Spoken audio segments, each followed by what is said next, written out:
News Maharashtra K9 आवाज जनतेचा।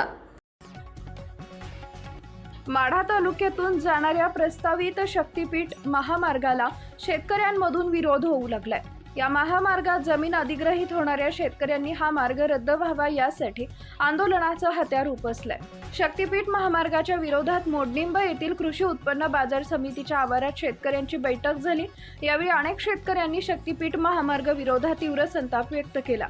खासदार राजू शेट्टी यांच्या नेतृत्वाखाली पुणे सोलापूर राष्ट्रीय महामार्गावर अरण इथं रास्ता रोको आंदोलनाचा इशारा याप्रसंगी देण्यात आला। यावेळी अरण, बावी, सोलंकरवाडी, करकंब आदी भागातील शेतकरी उपस्थित होते।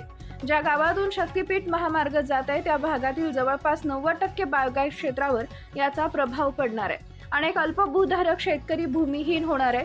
पाईपलाईन बाधित होणार आहे। या महामार्गाचं रेखांकन बदलून कोरडवाहू भागातून हा मार्ग नेण्यात यावा अशी मागणी अनेक शेतकऱ्यांनी यावेळी केली।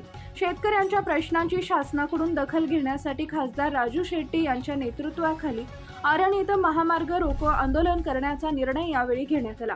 शक्तीपीठ महामार्गात अधिग्रहित होणाऱ्या 27,000 एकरांपैकी 25,000 एकर बागायती क्षेत्र बाधित होणार आहे। सर्व शक्तीनिशी आम्ही या महामार्गाला विरोध करणार आहोत अशी माहिती खासदार राजू शेट्टी यांनी दिली आहे।